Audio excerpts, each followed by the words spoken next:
Okay, so this morning I went out sketching in Canberra, my hometown, and we sketched at Blundell's Cottage. So this is the spread as it was when I finished up on location. And what I would like to do now is to finish up my spread with some little photos. I want to add a floor plan of the cottage there and do a little bit of journaling in there and some information about the cottage here.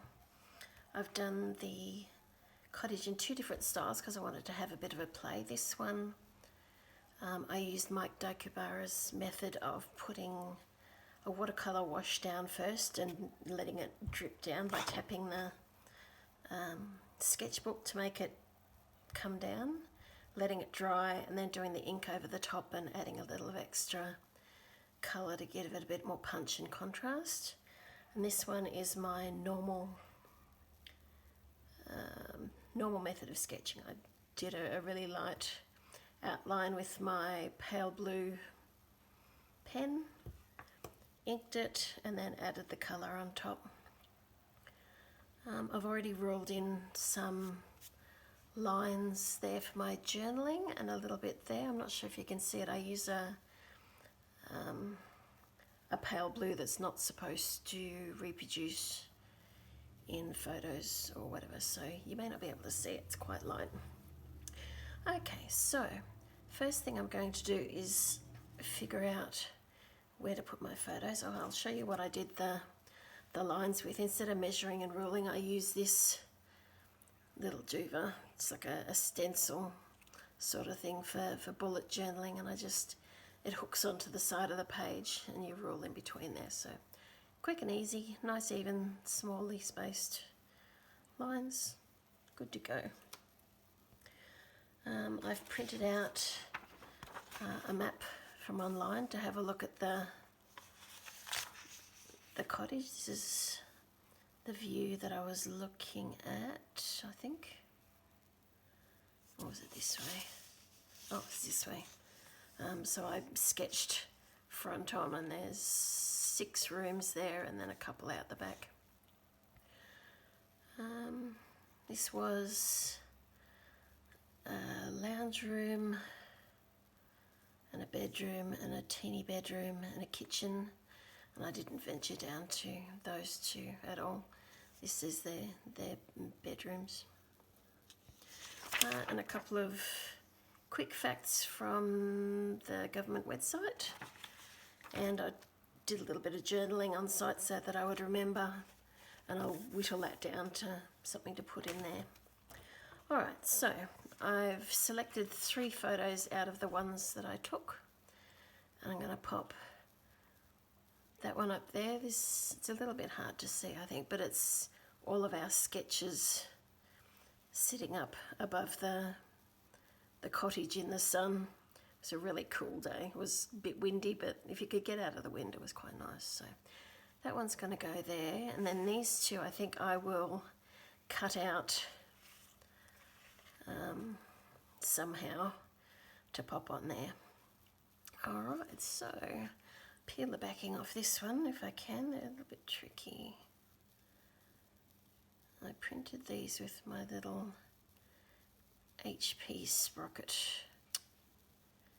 So this is like watching paint dry, isn't it? There we go. So it's got an adhesive backing. Try and get it straight and in the middle. Press it down. Alright, so take my trusty scissors and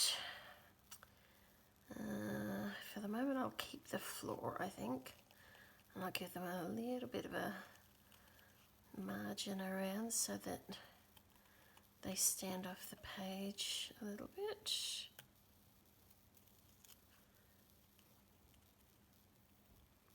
Oh, close to her head there.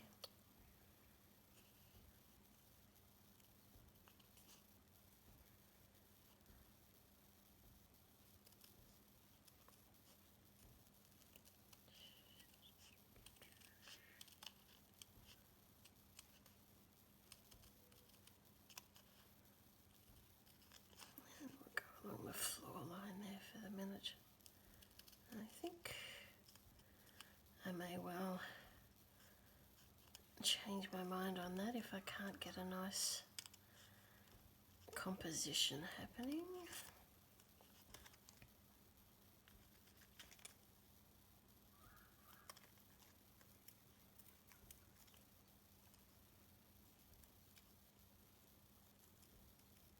So these were the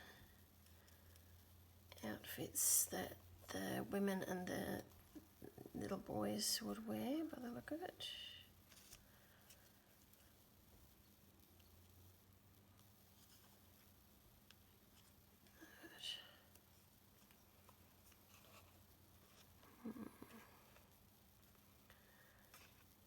Let's cut this guy out first and then I'll figure out if I need to. I think I'll probably trim that floor off a bit. And this guy, one of the farmer guys would wear. This area of Canberra, when this cabin or this cottage was originally built, was all farmland. So these guys would have been working the land around here.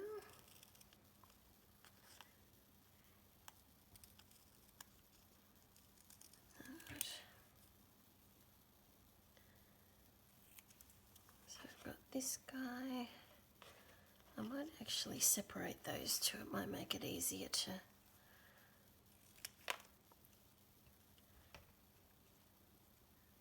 get a nice balanced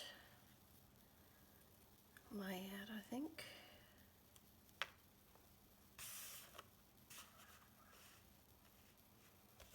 He's a bit short, so maybe we'll put him there.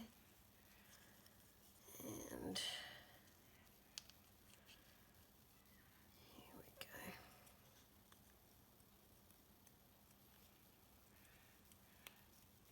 So this cottage was lived in for about 100 years.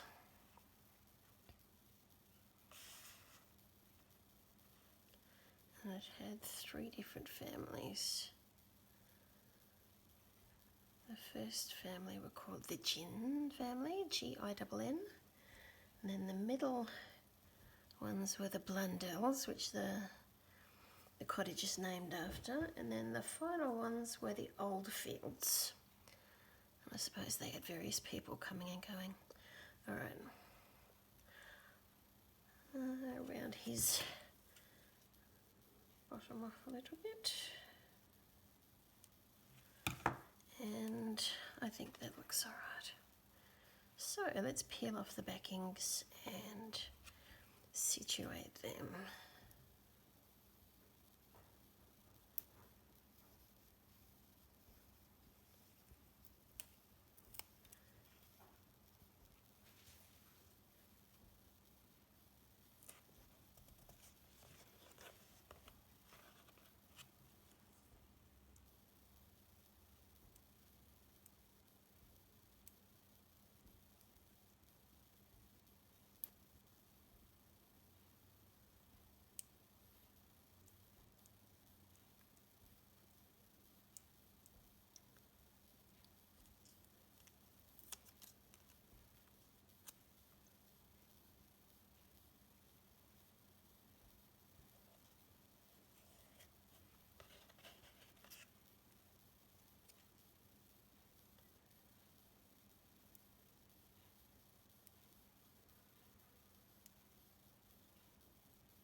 This is a tricky one.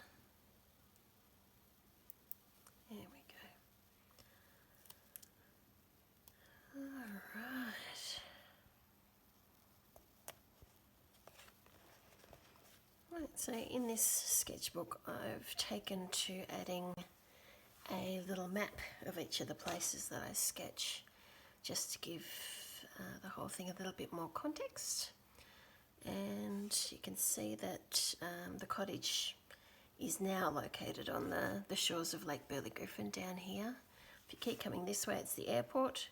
Keep going that way, turn off a little bit, it's the city, and back around to the left is the south end of the city. If you got this one, it's Anzac Parade.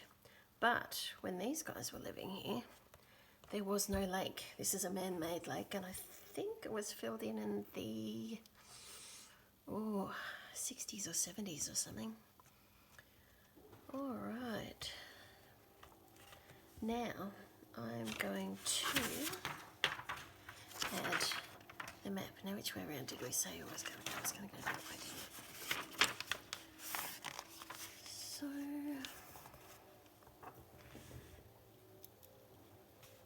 not going to do anything too fancy, and I'm just going to do the main house. Alright, so it is essentially, I'm not sure if you can see this, it's reasonably light, but I'll go over it again with pen in just a moment.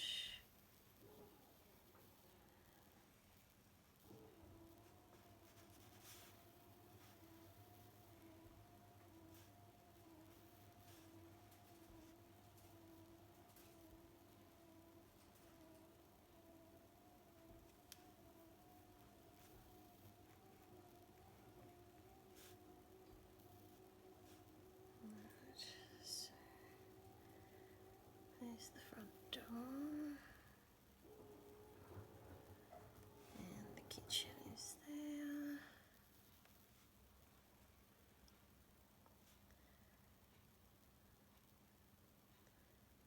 And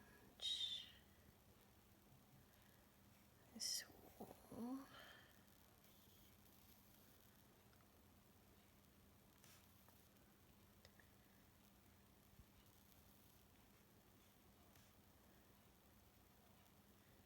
Put in some windows. Oops, that bedroom's a bit bigger than it really is. Let's fix that. Fix that. As you can see, this is not to scale, but that's alright, it doesn't matter. Just want to give a little bit of an idea about what this house looked like.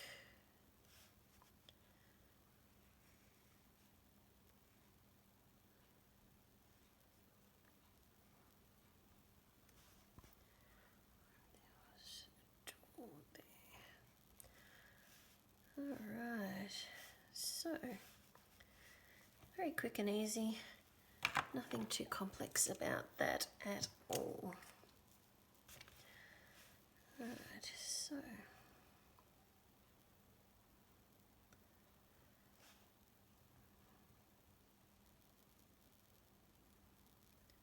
the window. Start with this back room first.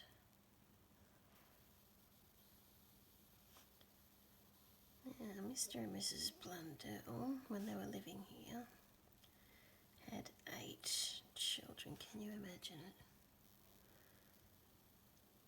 It would have been absolutely chock-a-block full of little bodies.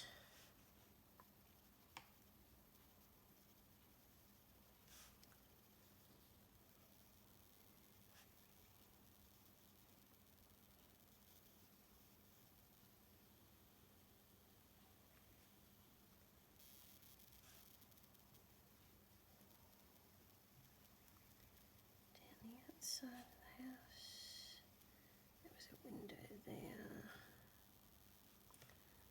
and there was a window there, and there was a window there. This end bedroom only had a window looking out onto the gardens. There were, I think, veggie gardens and stuff. Whoops, out here. And kitchen had a window looking out on the gardens as well. And there was a stove in this corner.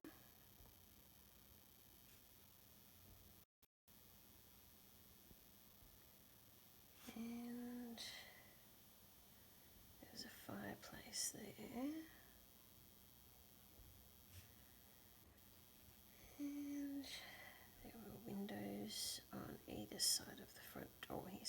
see who's coming up the path.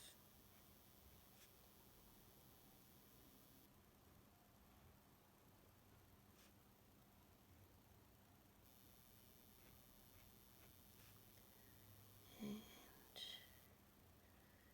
this is all just a little bit wonky.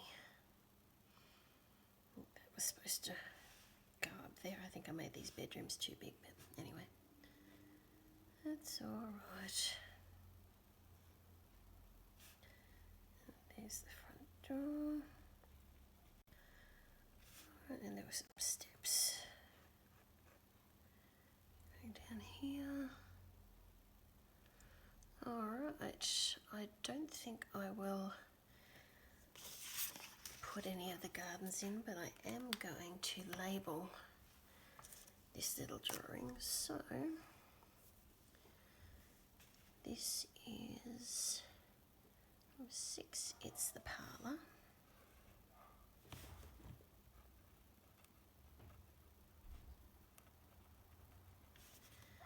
And this one is a bedroom.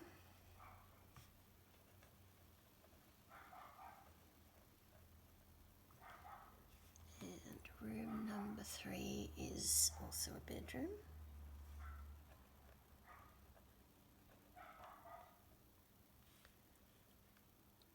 This is number 5, that's the kitchen.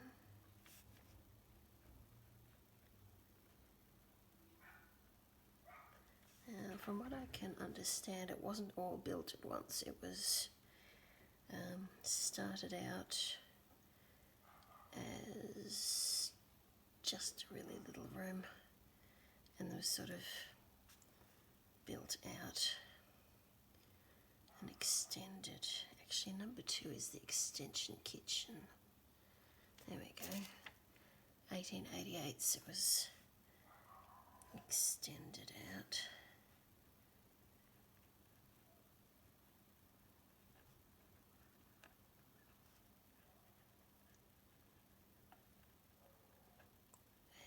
And that back room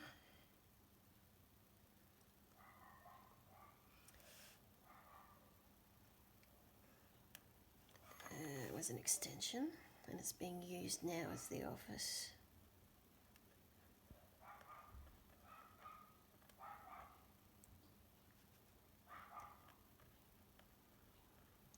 Probably used as a bedroom back then if they had 8 kids, I suspect.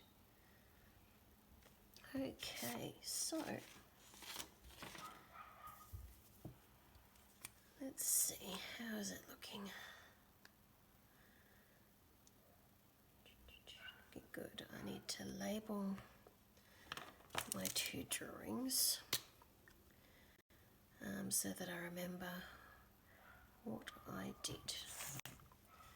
So this one is paint first.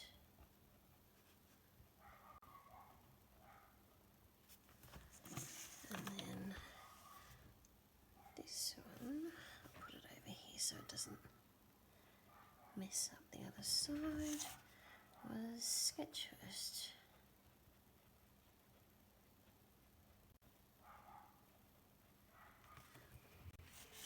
Okay, now I think that I will start by adding the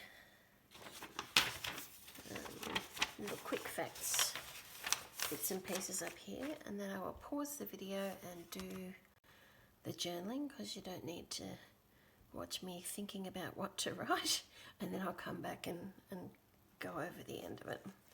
Okay, so let's start here. It was built around 1860, and the stone was from Mount Ainslie and Black Mountain.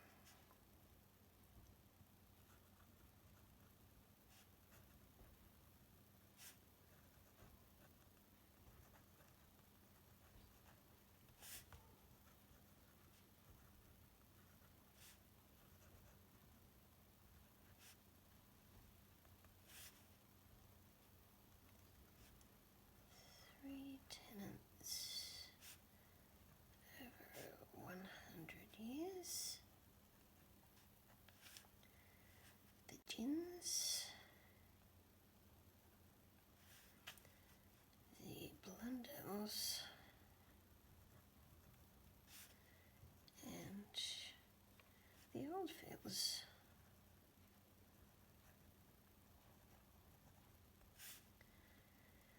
the Blundells had 8 children. Those were the things that grabbed me when I was thinking about it. Okay, so I'm going to pause it there for a moment and I will come back to you when I've done my journaling. Okay, so I have added my little bit of journaling in there. I just made a note about my 2 different approaches and how I felt about them. And I also wrote about a young fella that came up for a chat. He loves to draw. He likes Pokemon and he tries to draw those, but his most favourite thing to do was to draw scribbles or blobs and then make monsters out of them, which is something that I like to do too. So we had a really good chat. It's one of the fun parts about urban sketching is that you get to talk to all sorts of different people. Just going around the edges of these photos with my red pen reasonably carefully, just to help them stand out just a little bit more.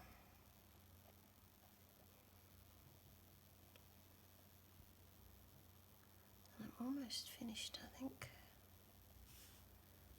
Let's have a look.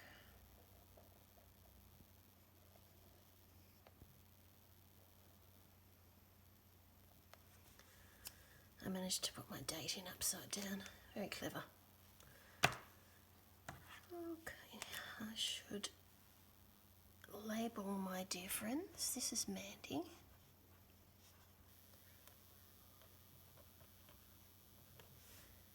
And this is Ross. And they were just 2 of the bods up on the hill, sitting in the sun and sketching. What else? I'll label this.